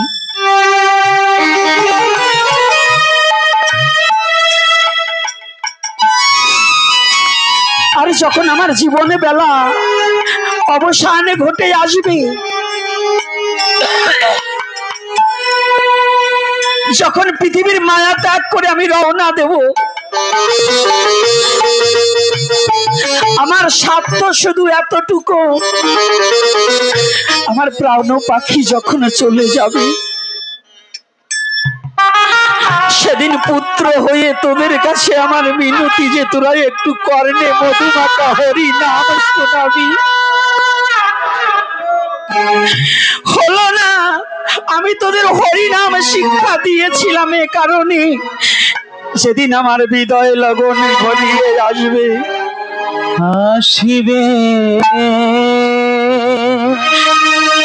সেদিন আমায় ওরে আমার কর্ণে কৃষ্ণ ওরে নাম শুনাবে, সেদিন আমার কর্ণে কৃষ্ণ নাম শোনাবে,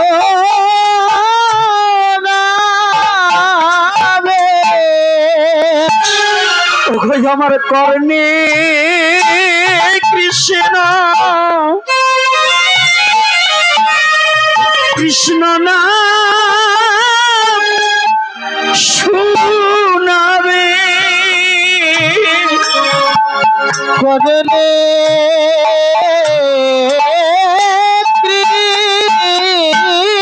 কৃষ্ণ নাম শোনাবে,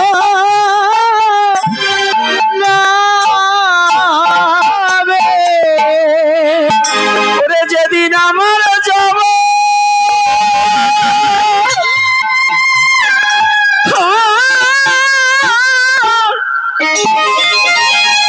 ওরে আমার যাবার সময় হবে,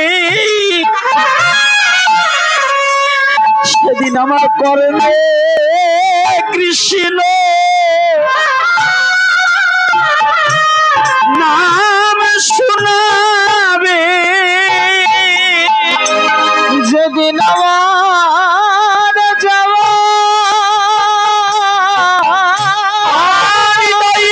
হরিবল হরিবল আমার যাবার সময় হবে,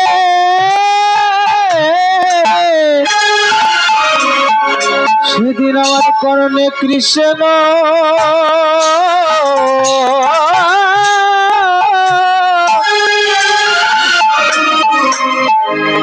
নাম শোনাবে,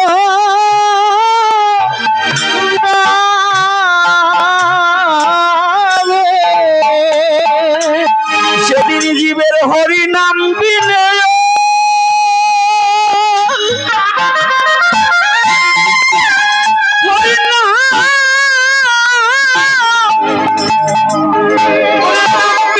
আর গতি নাই রে, সেদিন আমার কর্ণে কৃষ্ণ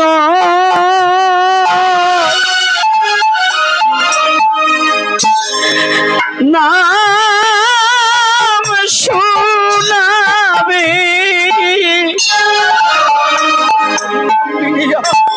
যেদিন নাম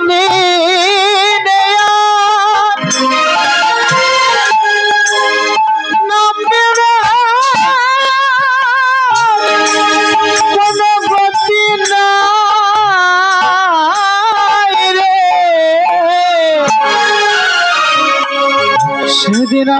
করণে কৃষ্ণ মধুর কৃষ্ণ নাম শোনাবে, এই নাম শোনাবে।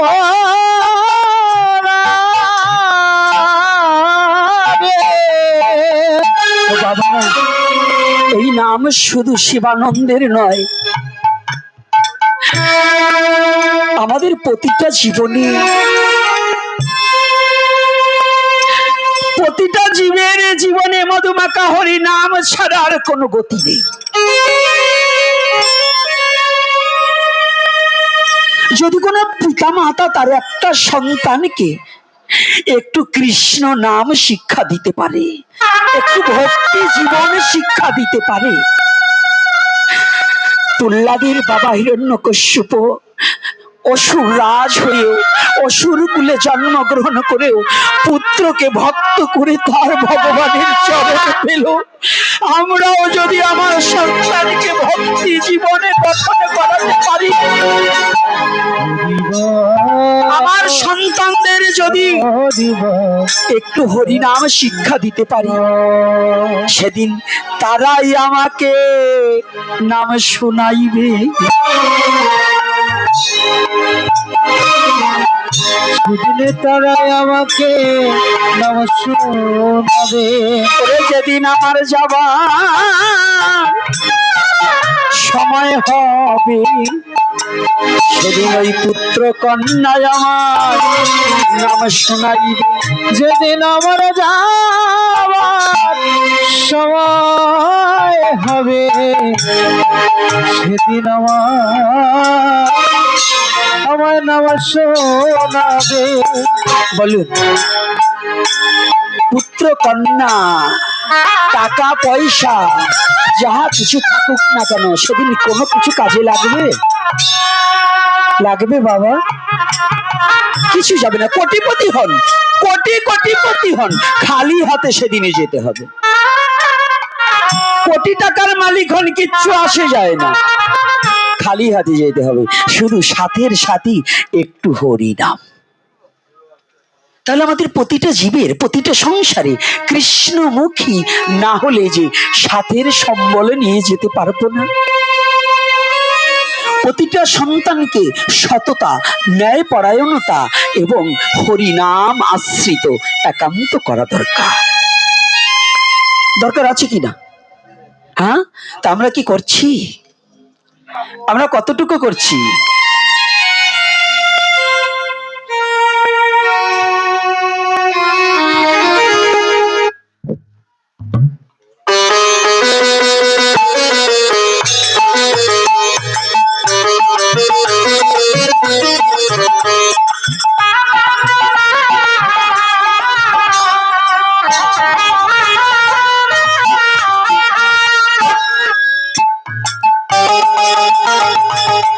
একজন ঘোষ মহাশয় প্রশ্ন করছে, দান গোপীনাথ মহারাজ হলেন কি করে? এর দিতে হবে সমাধান। তাকে যদি প্রশ্ন করা হয়, তুমিও মানুষ আমিও মানুষ, তুমি ঘোষ হইলে কেমনে? জাতিতে ঘোষ ওই জায়গায় একটু শয়তানির দোষ, সব ঘোষের না। যখন টর্কি উল্লেখিত করছে, বাবার নাম উল্লেখিত করছে, মিষ্টান্ন ভান্ডারের নাম উল্লেখিত করছে, তো ওর একটু না দিয়ে যাওয়া যায় না। তুমি যে ঘোষের ছেলে এটা কি জানো? তো জানো না। যেমন তোমার কর্মের উপরে ঘোষ বলা হয়। ময়রা কাকে বলে? মিষ্টির কাজ যে করে, নাকি স্বর্ণকারে ময়রা বলে? তাই এক একটা মানুষই এক একটা রাজা, এক একটা ব্যক্তি এক একটা রাজা। ওই সমস্ত রাজা মিলে যাকে, যার চরণে আত্মসমর্পিত হয়, তাকে মহারাজা বলা হয়। মহারাজ কাকে বলে? ত্রিদণ্ডী কাকে বলে? এই সমস্ত শব্দ যদি নিতে চাও, এই আসরে কেন, এই চিঠি লেখে নয়, সামনাসামনি বসে নিতে হবে। চিঠি লেখে কোনো কথা হয় না, কোশ্চেন করতে হবে সামনে। আর ওই দূরে বসে ঢিল ছুঁড়ে কখনো তত্ত্ব পাওয়া যায় না। এগুলো কারা জানেন? ওই বাচ্চারা যেমন মৌমাছির চাকে ঢিল ছুঁড়ে পালিয়ে যায়, পাশে যারা তাকে তাদের কামড়ায়, এই কর্তা তদ্রূপ। ওই ঢিল ছুড়লে কাজ হবে না, পারলে যে জাতের যে বংশের ছেলে আছো সামনে আসবা, কোশ্চেন করবা। ত্রিদণ্ডী, 108, 1008,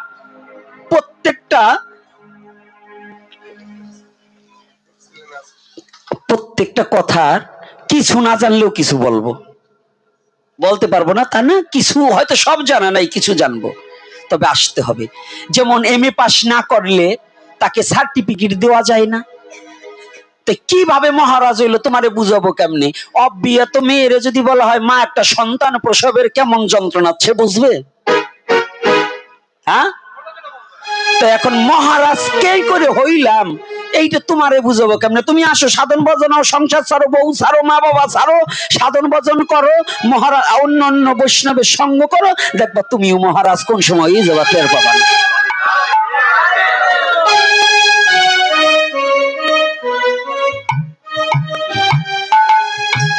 আমার বাবারেও সাইডে কথা বলার লোক না, আলাটু বলা লাগবে না।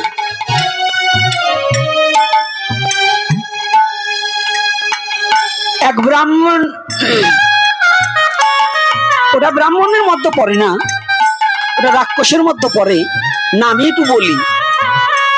সামনে এসে কথা বলতে পারে না, অন্য জায়গা বলে যে বিল্লমঙ্গল বাবা তো এটা বলে না, বিল্লমঙ্গল বাবাই ভালো পাঠক, এই গৌর গোবিন্দ আর গোপীনাথ এই দুজন, এরা কি ভাগবত পাঠ করে? কেন বলা হয়েছে? ওই একাদশীর দিনে শ্রাদ্ধের কথা নিষেধ করা হয়েছে কেন? শ্রাদ্ধের মৎস্য দেওয়া নিষেধ করার কথা হয়েছে কেন? এজন্য আমরা কোনো পাঠক না। এটা হয়েছে আমগ্রামে মিলন চক্রবর্তী মহাশয়। এখন আমি নামই বলে দিলাম, আরো কিছু বাংলা ছাড়ছে। তাই যদি দম থাকে সামনে এসে বস, কবে বসবি? যদি কারো দম থাকে সামনে আয়, দূরে থেকে কেন? সনাতন ধর্ম নিয়ে রাক্ষসের খেলা খেলবা, একাদশীর দিনে শ্রাদ্ধ করবা, মৎস্য দিয়ে শ্রাদ্ধ করবা, আর এই পাইছো অবুজ কয়টা সারাল চৌধুরী এই কয়টারে ডুবাবার তুমি নাচতে নাচতে কি কায়দা পাইছে? ব্রাহ্মণের ছেলে নিম্ন জাতির মেয়ে বিয়ে করতে পারবে, কিন্তু ব্রাহ্মণের মেয়ে কোনো জাতি বিয়ে করতে পারবে না। কায়দা মানে ডকালা চেহারা যেটা, সেইটা উনি ভোগ করবে, আর ওনারটা কেউ দেবে না। ওরে কায়দা রে! ও সবার কাছে বইলো, গোপীনাথের কাছে বইলো না, নয় একেবারে ওই তেঁতুলের চলা সাজ করা আছে, পিঠের চামড়া থাকবে না। কারণ কি জানো? বলবা যে কেন মারিয়ার কথা বললা? সমান দমন রাম নামে আর কুকুর দমন মুগুরে, পণ্ডিতগিরি পরে করো। সুমন দমন, যেখানে ভূত পেতের বয় সেখানে রাম রাম বললে যায়, আর শয়তান রে না পিটাইলে ওটা সোজা হয় না। সনাতন ধর্ম নিয়ে যেগুলো শয়তানি করবে, বজ্জাতি করবে, কুসংস্কারগিরি করবে, এগুলোকে কোনো ছাড় দেওয়া যাবে না। হ্যাঁ যুব সমাজ, প্রত্যেকের জানতে হবে, আমি ব্রাহ্মণকে শ্রদ্ধা করি, কিন্তু বর্ণবাদ ব্রাহ্মণ্যবাদকে আমি ঘৃণা করি। আমি ব্রাহ্মণকে শ্রদ্ধা করি, ব্রাহ্মণকে কখনো অশ্রদ্ধা করা যাবে না, তাহলে নিজের পিতাকে অস্বীকার করা হয়। ব্রাহ্মণকে আমি শ্রদ্ধা করি, এখনো বলছি, আমি পূর্বেও বলেছি, এখনো বলছি, একজন ব্রাহ্মণ আর একজন দেবতা, এতে কোনো আলাদা কিছু নয়। একজন দেবতাকে পুজো যদি নাও করা যায়, যদি একজন শুদ্ধ ব্রাহ্মণের কে দণ্ডবোধ করা যায়, তাহলে তার জীবনের অনেক পরিপূর্ণতা লাভ হয়। কিন্তু এই রাক্ষসগুলোকে প্রণাম করলেও পাপ হয়। যারা বর্ণবাদ হিংসা চতুর্দিকে ছড়িয়ে দেবে, যারা জাতি হিংসাকে ছড়িয়ে দেবে, যারা বর্ণবাদকে ছড়িয়ে দেবে, তাদেরকে আমি ঘৃণা করি। এখানে নয়, 1,00,000 লোক থাকলে আমি বলবো তাদেরকে ঘৃণা করি। আমরা ব্রাহ্মণ নিয়ে চলি না? এই মাদারীপুরের কৃতি সন্তান ডক্টর কুশলবরণ চক্রবর্তী, সে চলে না আমাদের সাথে? আমরা এক জায়গায় সঙ্গ করি না? বহুত সঙ্গ করি। এরকম এই যে তোমরা যারা যারা এই যে যারা ই করছো, এগুলো ওই তাদের কাছে ডক্টরেট করা, শাস্ত্রের উপর PhD করা সেই ব্যক্তি, তাদের নিয়ে বসি, তাদের তো কোনো সমস্যা হয় না আমার কথায়। তোমাদের গাও জ্বলে কেন? নিশ্চয়ই ওই অকামগুলো তোমরা করো। কি যে ব্যক্তিরা ডক্টরেট করছে শাস্ত্রের উপরে, সে ব্যক্তি কি আমার চেয়ে অনেক জানাশোনা না? ডক্টর কুশলবরণ চক্রবর্তী, জানবেন আমাদের মাদারীপুরের কৃতি সন্তান, এই সাধারণ করা যাবে না। চট্টগ্রাম ভার্সিটির একজন লেকচারার, সংস্কৃত পণ্ডিত, এবং সংস্কৃতের উপরে সে ডক্টরেট করেছে। তো এই মাদারীপুরের ভিতরে এরকম দুই সাইডে আছে কিনা তাই সন্দেহ। দুই সাইডে মাদারীপুরের মধ্যে কুশলবরণ চক্রবর্তীর মতো শিক্ষিত ছেলে আছে কিনা তাই সন্দেহের মধ্যে, শাস্ত্রের উপরে। তার মনে কোনো হিংসা নাই। আর তুমি ফেদুর বাবা হইছো, পুষ্পাপ করে হাত পাও দাও না, পৈতে এটা গলায় নিয়ে পুজো করবার আইছো, ইহা গচ্ছ ইহা গচ্ছ, কোনটায় কোন শব্দ হবে এইটা জানো না। আর তুমি জাতি হিংসা দিয়ে জগৎটারে শেষ করবা, এ সবাই মানলে গোপীনাথ মানবে না। এরকম জাতি হিংসা যেখানে আছে গোপীনাথ সেখানে জম হয়ে দাঁড়াবে। যতদিন দেহে রক্ত আছে ততদিন পর্যন্ত বর্ণবাদের বিরুদ্ধে আমি গোপীনাথ কথা বলে যাব যাব যাব, গুলি করলেও ফিরাতে পারবে না। অন্যায় যেখানে আছে আমি সেখানে আছি, ওইটার প্রতিবাদ করবই। এজন্য বলছি সাবধান হতে হবে। তত্ত্বজ্ঞ বিষয়, অমক মহারাজ হলো কি করে, তুমি ঘোষ হইলে কি করে, অমক এইটা হলে কি করে, এগুলো না, ভজন সম্বন্ধে আসো। একটা সার্টিফিকেট না পড়লে পাওয়া যায় না, যায় না কি রে বাবা? হ্যাঁ, আমি ইচ্ছা করি কি মহারাজ দেবো নাকি? চলো ব্রজে, যারা মহারাজ বলে তাদের কাছে চলো। তারা বলে কি, আমি কি, আমার কাছে জিজ্ঞাসা করলে আমি তো বলি না আমি গোপীনাথ মহারাজ, আমাকে জিজ্ঞাসা করলে আমি বলি আমি গোপীনাথ দাস। আমি বলি গোপীনাথ দাস, শ্রীধাম বৃন্দাবনের বিদগ্ধ পণ্ডিত। যদি কেউ রাধা কুণ্ডে যান, ভূতপূর্ব গদিয়ান অনন্ত দাস পণ্ডিতজি, তিনি লেখে অনন্ত দাস, তার ভক্তরা লিখেছে পণ্ডিত অনন্ত দাস। ব্রজমণ্ডলে এখনো সাক্ষাৎ ভক্তির পরাকাষ্ঠা মূরতি, যার নিকটে 3 রাত থাকলে পরে অসুর ভক্তিতে পদার্পণ করবেন, তিনি আর কেহ নয়, 168 শ্রীলীয় বিনোদ বিহারী দাস বাবাজি মহারাজ। এই বিনোদ বিহারী দাস বাবাজি মহারাজ, তিনার গ্রন্থটায় লেখা রয়েছে বিনোদ বিহারী দাস, কথাটা খেয়াল করবেন। কিন্তু আমাদের তার নাম বলতে হলে 178 শ্রীল শ্রী বিনোদ বিহারী দাস বাবাজি বলতে হয়। তার নামটা বললে পরে অন্তত আমার মতো পশুর 2-4 বার আসমন করে নেওয়া উচিত। তো এজন্য বাবা, কাউকে ঠকাবার প্রশ্ন করলে কিন্তু ঠকতে হবে। টেস্টার হইও না, টেস্টার হইও না, ভক্ত হও। টেস্টার মানে কি বোঝো তো? টেস্ট করিয়ে বেড়ায়। টেস্টার আছে না? টেস্টার কি বলুন তো? কারেন্ট চেক করে, তাই না? কারেন্ট চেক করে। আচ্ছা, টেস্টারটা বুঝলেন কেমন? এটা ভালো আছে, ওইটার ভিতরে একটা বাল্ব থাকে। আচ্ছা, বাল্বটা কাটা আছে, আপনি কারেন্টের হোল্ডের মধ্যে ঢুকাই দিলেন। এইবার যদি দেখলেন কারেন্ট নেই, মানে বাল্ব তো কাটা, জ্বলে নাই, কিন্তু এইবার যদি হাত দেন আপনার কারেন্টে মাফ করবে? হ্যাঁ, এই টেস্টাইরে কিছু ভক্ত আছে জীবনে সাধন ভজন করবে না, কিন্তু সাধুগো খোঁচা মাইরি বেড়াবে। নিজের নাই, বাল্ব কাটা। এই জায়গা হও বাবা, টেস্টার আর থার্মোমিটার হইও না। এইটা বাদ দাও, ভক্তি জীবনে আসো, সাধুর সঙ্গ করো, সাধুদের সাথে মেশো, তবে যদি নিজের জীবনের কিছু পরিপূর্ণতা লাভ হয়। না হলে ওই শুধু আসার যাওয়াই সার হবে, কোনোদিন ভজন হবে না। বলো না গো, রাধে রাধে, জয় শ্রী রাধে। আগামী দিন আমাদের বিল্লমঙ্গল দেবনাথ বাবা আসবেন, আপনাদের হরিকথা আস্বাদন করাবেন। আপনারা সকলে ছুটে আসবেন। তিনি বাংলাদেশের মধ্যে অন্যতম একজন পাঠক, ভক্তি মার্গের দিকে তিনি এগিয়ে, তিনি ভক্তি মার্গের দিকে খুবই এগিয়ে। তার চরণের কাছে যাওয়ার মতো যোগ্যতা আমার নেই। এই বাংলাদেশে যত পাঠক আছে সবার চেয়ে নিকৃষ্ট আমি, এটা আমি অকপটে স্বীকার করি। তবে আমি পাঠ করতে আসি না, আমি আসি শুধু আপনাদের চরণ ধুলি পাওয়ার জন্য।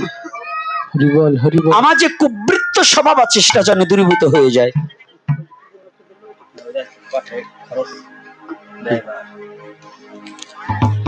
আচ্ছা জয়নিতাই,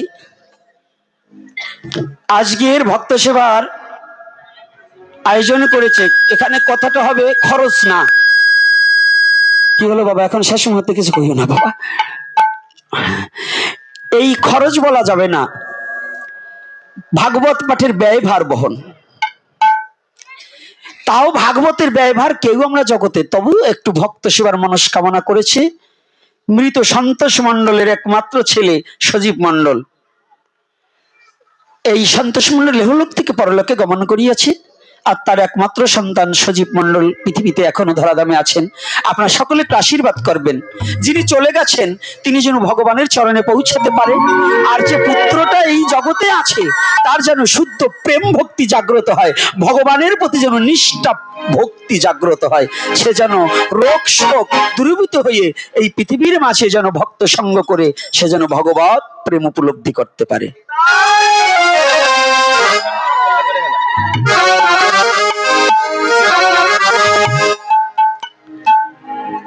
জয় শ্রী রাধে। যাক, আর দীর্ঘাই করবো না, 10:30 বেজে গেছে।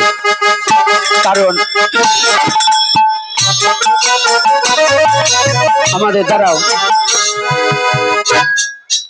আজকে যে যুব সমাজ, আমি সবাইকে একটা অনুরোধ করে যাচ্ছি, রাষ্ট্রীয় প্রভাব এবং দেশকালের পরিস্থিতি অনুপাতে সমস্ত সনাতনী যুব সমাজকে আমি অনুরোধ করব যে একটা দল লেগে আছে সনাতনীদের কিভাবে এই বাংলার মাটি ছাড়া করা যায়, এজন্য মব সৃষ্টি, ধর্মীয় উস্কানি এবং বিভিন্ন রকম কথাবার্তা বলে কোনোভাবে যদি মুখ দিয়ে কিংবা ফেসবুকে আপনার আইডিটা হ্যাক করে যদি সে লেখেও আপনার আইডিতে চালাতে পারে, তাহলে এই মব সৃষ্টিকারী একটা গ্রুপ সনাতনী নিধনযজ্ঞ চালাচ্ছে বাংলাদেশে, সারা বাংলাদেশ জুড়ে।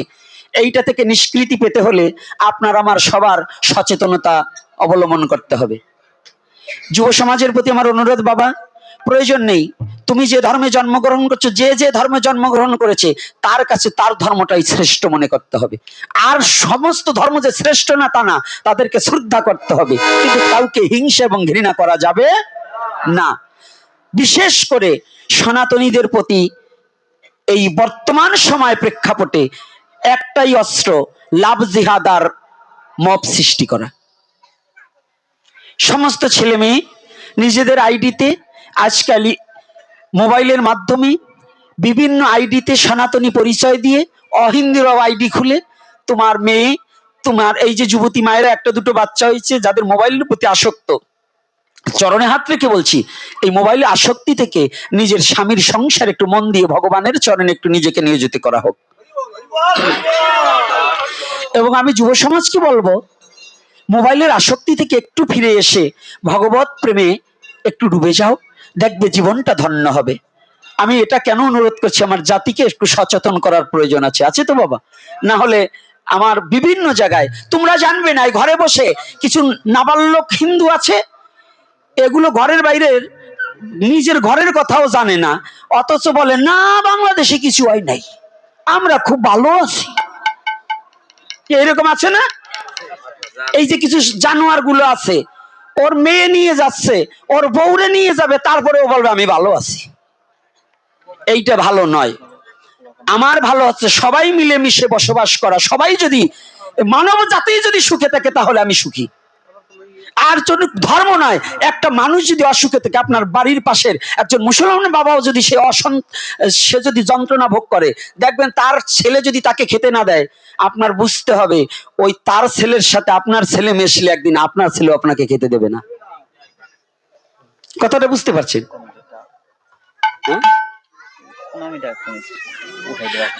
আচ্ছা, কমিটি যাচ্ছে, আপনাদের যার যেমন দক্ষিণা এবং কমিটিকে হাত শক্ত করার জন্য দিয়ে দিবেন। তাড়াতাড়ি যাও, আমি কিন্তু বন্ধ করে দেবো আলোচনা। তাড়াতাড়ি কমিটি আলোচনা কালেকশনে যাও, কমিটি কালেকশনে যাচ্ছে, আপনারা যার যেমন সমর্থ আছে দেবেন। এইবার শিবানন্দ পুত্রকে ডাকিয়া কাছে আনিয়া নিল, পুত্রকে জড়াইয়ে ধরে কিছু বলিতে লাগিল।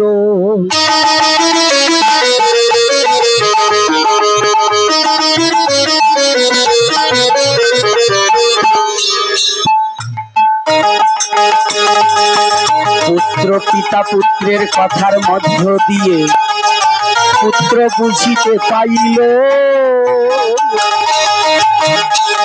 শিবানন্দ ডেকে তখন কিছু বলিতে লাগিল।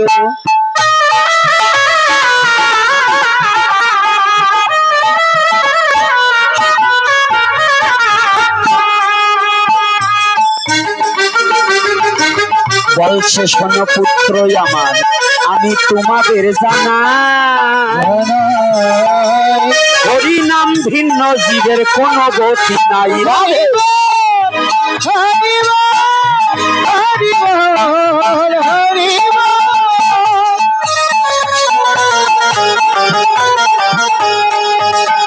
তাই হরি নাম শিক্ষা দিয়েছি আমি তোমাদের ভক্ত করিবার পরে। হরি হরি হরি বলো ওই না বদন ভরে।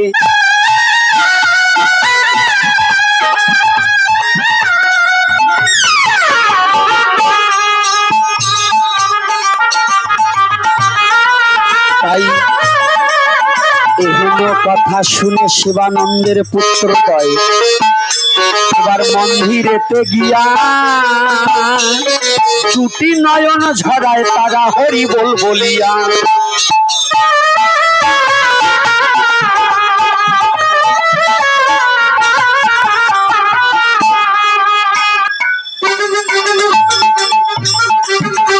তাই হরি বলে গড়াগড়ি যাচ্ছে ভূমি তলে। বলছে প্রভু ক্ষমা করো আমায় অধম সন্তান বলে।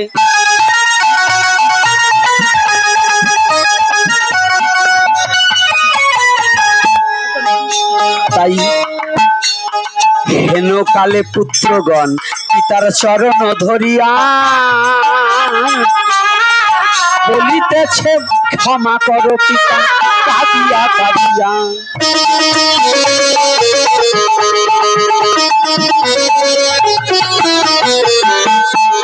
শিবানন্দ পুত্রদেরকে হাতে ধরিয়া তুলিল, অমনি পুত্রদের বক্ষে টেনে নিল।